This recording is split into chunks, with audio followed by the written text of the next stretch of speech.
It is my opinion that since the theme for Amphoreus has been centered around Plato's cave allegory, that endgame for Amphoreus should be the actualization of the eternal recurrence cycle's memories into an existing planet. We should be aiming for a true genesis through the memories and as I've written, ascending from the shadows on the wall into the true light. But how exactly could that be done? I actually have a theory for this that I really like, and I briefly touched on it in my full-length video on the hero within, but I kind of want to share this idea with my TikTok audience as well, so I'm going to try and condense the important aspects into a short. One of the main reasons I believe we are aiming for a true genesis besides the cave allegory is actually the Sword of Narcissus from Genshin Impact. And hear me out, hear me out. The sword starts out as a wooden blade, but after gathering the 4 different pieces of the soul and imbuing them into the sword, it transforms into a real blade. The blade is representative of the hero's journey. Since Hoyo only has one idea, and Amphoreus is a hero's saga,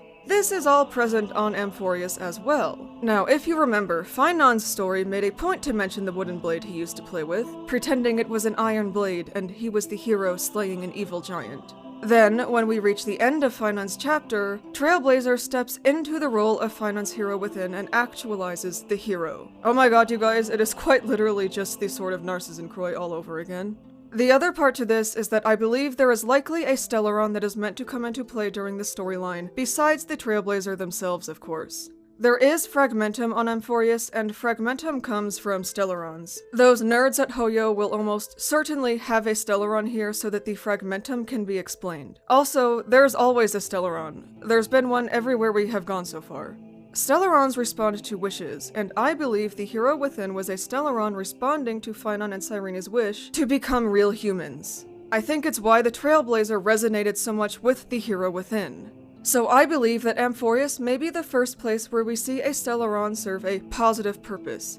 I believe that Amphoreus could potentially be permanently maintained as a Stellaron disaster, and I think that the Stellaron in the Penacony Dreamscape was meant to foreshadow this. And I'll tell you what I really want to see happen. I hope that we use the Stellaron to plant a tree of memory that could act as Amphoreus' core, the same way that Irminsul does for Teyvat in Genshin Impact.